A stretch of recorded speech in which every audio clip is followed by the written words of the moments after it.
السلام علیکم ورحمۃ اللہ وبرکاتہ۔ بسم اللہ الرحمن الرحیم۔ اللہ کے نام سے شروع کرتے ہیں جو بڑا مہربان اور نہایت رحم کرنے والا ہے۔ پارہ نمبر 22 سورہ یاسین کی آیت نمبر 21 سے ہم شروع کریں گے، جس کے مطابق پیروی کرو ان پاک بازوں کی جو تم سے کوئی اجر طلب نہیں کرتے اور وہی سیدھی راہ پر ہیں، اور مجھے کیا حق پہنچتا ہے کہ میں عبادت نہ کروں اس کی جس نے مجھے پیدا فرمایا، اور اسی کی طرف تم سب نے لوٹ کر جانا ہے۔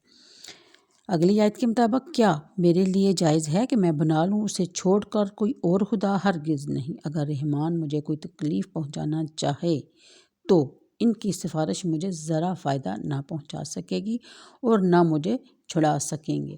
اگر میں شرک کروں تو میں بھی اس وقت کھلی گمراہی میں مبتلا ہو جاؤں گا۔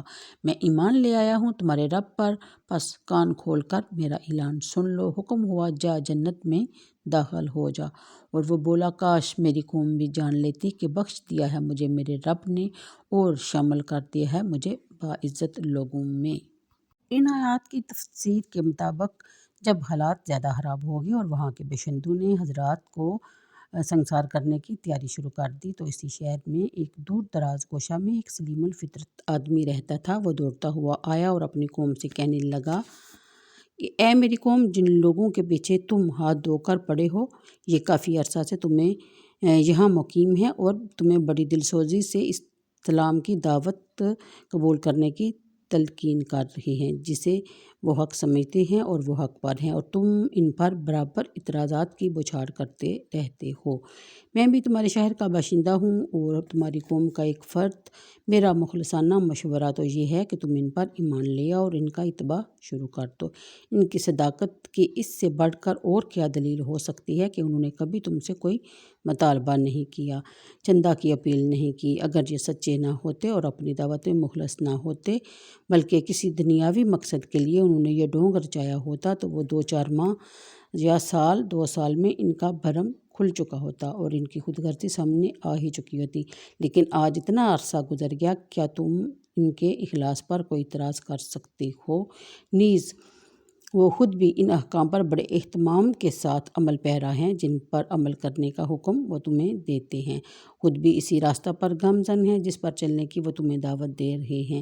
اس ایسے مخلصین کی نیت پر شک کرنا اور ان پر ایمان نہ لانا بڑی بے انصافی ہے اور بڑی بیوقوفی ہے۔ اگلی آیت کے مطابق تم اپنے لیے جو چاہے رستہ اختیار کرو، البتہ میں تو اپنے خالق کی عبادت سے سرتابی نہیں کر سکتا اور نہ اس کے علاوہ کسی غیر کو اپنا الہ اور معبود مان سکتا ہوں۔ نیز یہ امر بھی پیش نظر رہے کہ تمہیں ہمیشہ اس دنیا میں زندہ نہیں رہنا ہے۔ ایک دن آنے والا ہے کہ جب تم یہاں سے کوچ کرو گے اور اپنے رب کے حضور پیش کر دیے جاؤ گے۔ خود سوچو، اگر ساری عمر اس کی نافرمانی میں برباد کر دو گے تو کس منہ سے وہاں حاضر ہوگے۔ اگلی آیت کے مطابق آخر میں اپنے رب حقیقی کے بغیر کسی بے بسی اور ضعیف چیز کو خدا کر کیوں مان لوں؟ ان کی تو یہ مجال نہیں ہے کہ اگر میرا رحمان مجھے کسی مصیبت میں مبتلا کر دے تو وہ آ کر زبردستی مجھے اس کی گرفت سے چھڑا سکیں یا میرے سفارش ہی کر سکیں۔ ایسے نکمے اور بیکار خداؤں کو مان کر میں کیا کروں گا؟ اگلی آیت کے مطابق اس حقیقت کو اچھی طرح سمجھتے ہوئے اگر میں پھر بھی شرک میں مبتلا ہو جاؤں تو مجھ سے بڑھ کر اور کون گمراہ ہو سکتا ہے؟ حق کتنی جری بھی ہو، حق کا علمدار کتنا نڈر اور بے باک ہوتا ہے، اس آیت کو پڑھ کر ہی اس کا اندازہ لگایا جا سکتا ہے۔ سارا شہر ایک طرف ہے، قوم کے تمام رئیس اور سردار ایک طرف ہیں، سارے مذہبی پیشوا اور سارے سیاسی حکام آگ بگولا ہیں، سارا ماحول غم و غصے سے بپھرا ہوا ہے۔ حالات کے بھڑکتے ہوئے اس آتش کدے میں کھڑا ہو کر ایک مومن ہی یہ اعلان کر سکتا ہے، انی آمنت بربکم فاسمعون۔ سارے سن لو، میں تمہارے پروردگار پر ایمان لے آیا ہوں اور میرا جس نے کچھ بگاڑنا ہے بے شک بگاڑ لے، مجھے اس کی ذرا پرواہ نہیں۔ اس مرد پاک باز نے آمنت بربی میں اپنے رب پر ایمان لایا ہوں نہیں کہا، بلکہ بربکم فرمایا، تاکہ انہیں یہ احساس دلائے کہ جس خدا کا وہ بندہ ہے وہ صرف اسی کا پروردگار نہیں بلکہ ان سب کا پروردگار بھی ہے جو لوگ اس بات سے منکر ہیں۔ مفسرین لکھتے ہیں کہ اس شخص کا نام حبیب نجار تھا۔ علامہ زوی تحریر فرماتے ہیں کہ جب اہل انطاکیہ نے اسے شہید کیا تو اللہ تعالیٰ نے انہیں ہلاک کر دیا۔ انطاکیہ میں مومن اور کافر دونوں بات تھے۔ وہ خوفناک کڑک جس نے کفار کو موت کی نیند سلا دیا، اہل ایمان کو اس سے محفوظ رکھا گیا، یہاں تک کہ جو اہل ایمان کو محو خواب تھے وہ بدصورت سوئے رہے، ان کی آنکھ بھی نہ کھلی۔ انطاکیہ کے بازار میں ایک مسجد ہے، اس مسجد کو مسجد حبیب بھی کہا جاتا ہے۔ اس کے سین میں ان کا مزار پر انوار ہے، لوگ اس کے زیارت کے لیے جاتے ہیں۔